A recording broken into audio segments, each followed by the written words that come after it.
हाँ जी बेटा, आप पिछले बार कैमिकल रिएक्शन इक्वेशन आप चैप्टर शुरू किया सी रासायनिक क्रियावां ते समीकरण। ठीक है, ਉਹਦੇ ਆਪਾਂ ਪੜ੍ਹਦੇ ਪਏ ਸੀ ਬੈਲੈਂਸਿੰਗ।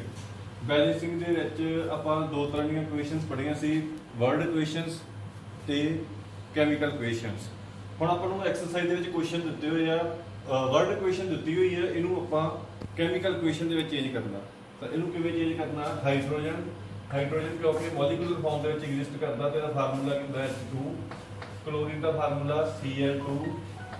ये तो बनया हाइड्रोजन क्लोराइड HCl।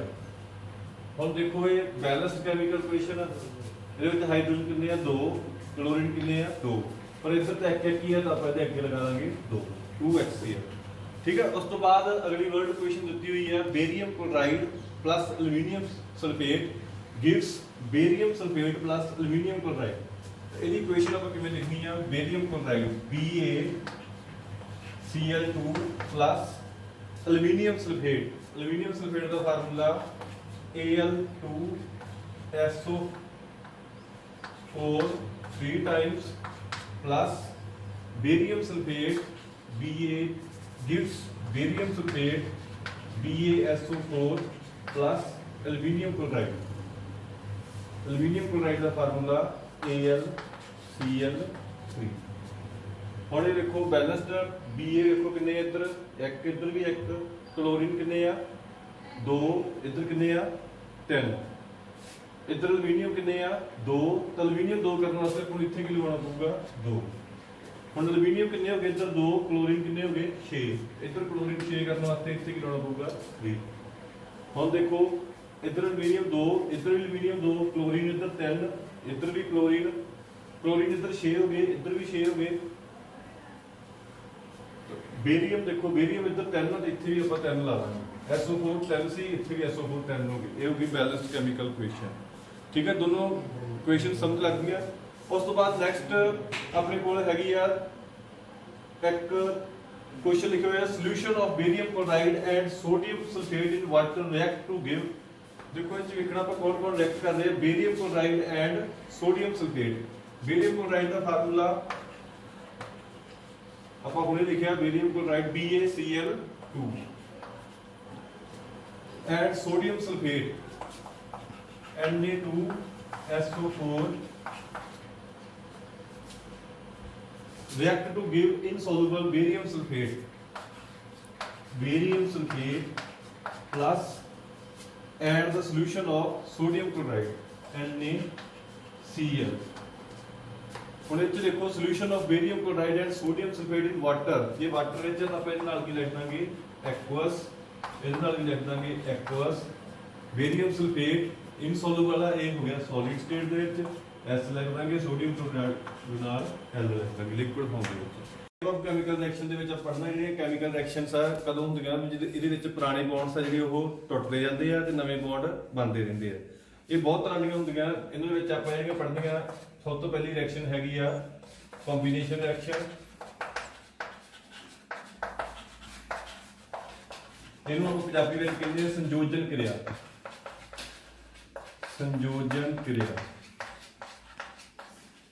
उस तो बाद अपनी दूसरी रिएक्शन जो पढ़नी वो है डीकंपोजिशन रिएक्शन।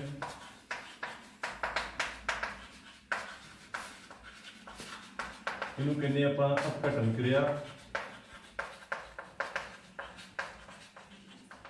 उस तो बाद तीजी रिएक्शन हैगी अपनी डिस्प्लेसमेंट रिएक्शन।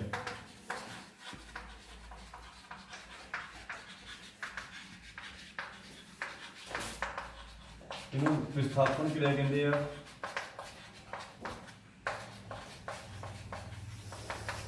उस तो बाद डबल डिस्प्लेसमेंट रिएक्शन, दूरा विस्थापन क्रिया।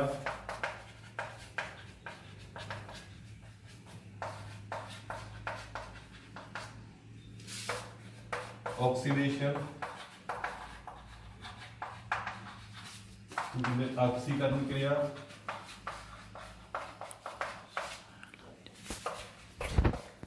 रिडक्शन, लघुकरण। ਹੁਣ ਇਹ ਸਾਰੀਆਂ ਰਿਐਕਸ਼ਨ ਦੇ ਵਿੱਚ ਆਪਾਂ ਸਭ ਤੋਂ ਪਹਿਲਾਂ ਪੜਾਂਗੇ ਕੰਬੀਨੇਸ਼ਨ ਰਿਐਕਸ਼ਨ। ठीक है, सारियां नोट कर लो। Combination, decomposition, displacement, double displacement, oxidation ते रिडक्शन। इन्हां नूं आपां सारिआं नूं एक एक करके डिस्कस करांगे। सब तो पहला रिएक्शन हैगी आ कंबीनेशन रिएक्शन।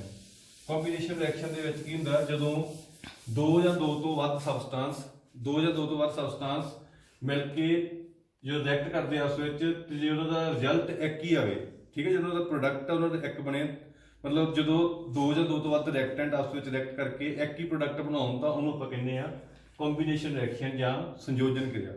तो ये एग्जाम्पल अपने को हैगी आ कैल्शियम ऑक्साइड की। कैल्शियम ऑक्साइड प्लस वाटर,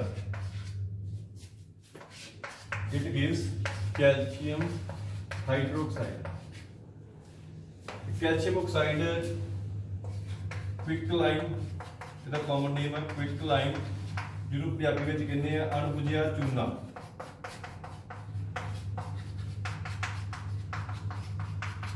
पानी,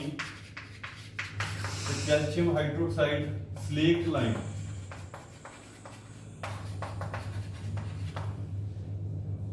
इधर स्लेक्ट लाइन जो बुझिया हुआ चूना।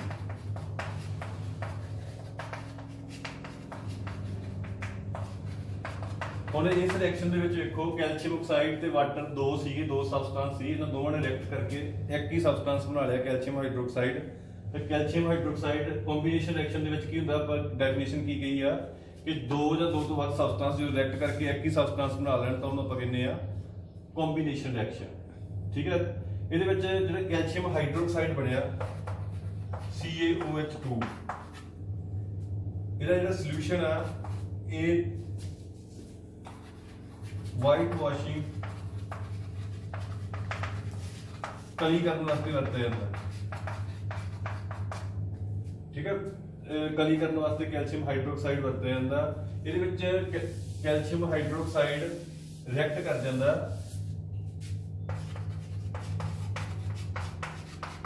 कार्बन डाइऑक्साइड नाल to give calcium carbonate.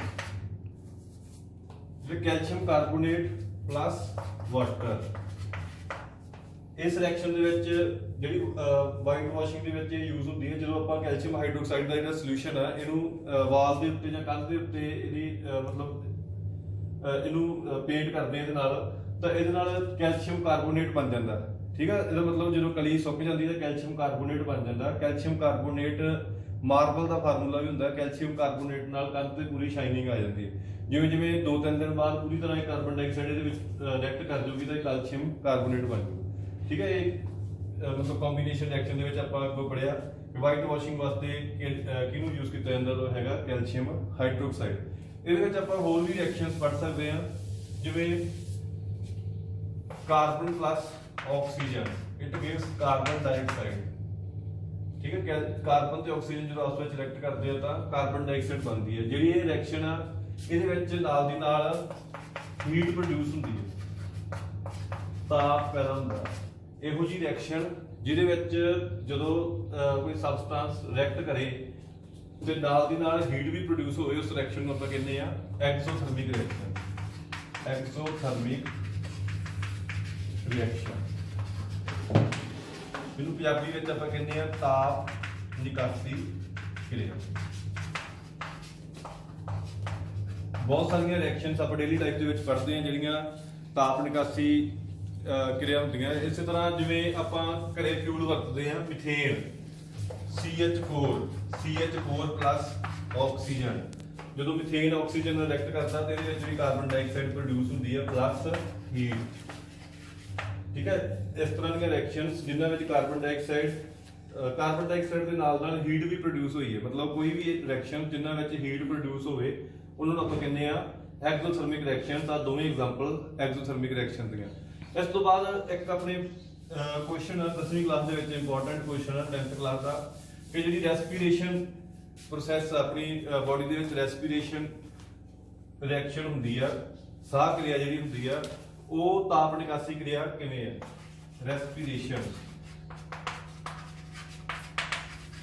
Respiration दे विच जो आपां फूड अपने शरीर दे विच जांदा कार्बोहाइड्रेट की फॉर्म दे विच, कार्बोहाइड्रेट ग्लूकोज बन जाता C6H12O6। ये ऑक्सीजन नाल रिएक्ट करके अपनी body they which carbon dioxide plus water, ये दो चीज़ां बना दिंदा। C6H12O6 plus oxygen gives carbon dioxide and water. तो जिहड़ी ये रिएक्शन आ इहदे विच जिहड़ा ग्लूकोज आ वो ऑक्सीजन की presence they which carbon dioxide water plus energy they which change होंदा ते इस रिएक्शन दे विच भी हीट प्रोड्यूस हुंदी है। इस करके इस रिएक्शन नूं रेस्पिरेशन जिहड़ी रेस्पिरेशन रिएक्शन है जिहड़ी अपनी बॉडी दे विच हुंदी है इहनूं भी एक्सोथर्मिक रिएक्शन कहा जाता। ठीक है, ये सारियां रिएक्शंस एक्सोथर्मिक। आपां फर्स्ट रिएक्शन पढ़ी कॉम्बीनेशन रिएक्शन। कॉम्बीनेशन रिएक्शन दे विच की हुंदा जो दो जां दो तो सबसटेंस वध आपस विच रिएक्ट करदे आ तां एक ही सबसटेंस दे बन जावे तो उहनूं कहंदे आ कॉम्बीनेशन रिएक्शन। कॉम्बीनेशन रिएक्शन दे विच नाल आपां एक्सोथर्मिक रिएक्शन भी पढ़ लई। एक्सोथर्मिक रिएक्शन दे विच की हुंदा कि वो वाली रिएक्शन जिहदे विच हीट भी प्रोड्यूस होवे। ठीक है, तो उस रिएक्शन को आपां कहंदे आ एक्सोथर्मिक रिएक्शन। मतलब जे जिहड़ी क्रिया दे विच ताप बाहर निकलदा उहनूं आपां कहंदे आ ताप निकासी क्रिया जां एक्सोथर्मिक रिएक्शन। इस नाल अपनी फर्स्ट टॉपिक कॉम्बीनेशन रिएक्शन पूरा हो गया। उस तो बाद सैकंड हैगा डीकंपोजिशन रिएक्शन।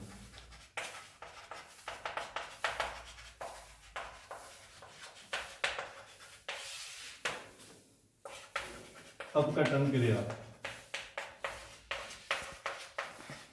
डीकंपोज का मतलब की हुंदा कि किसी एक सबसटेंस ने डीकंपोज का मतलब टुट जाना। डीकंपोज का मतलब टुट जाना जे एक ही सबसटेंस बहुत सारे एक केमिकल सबसटेंस है जे वो एक तो वध सबसटेंसिस दे विच ब्रेक हो जाए तो उन्होंने आपां कहंदे आ डीकंपोजिशन रिएक्शन।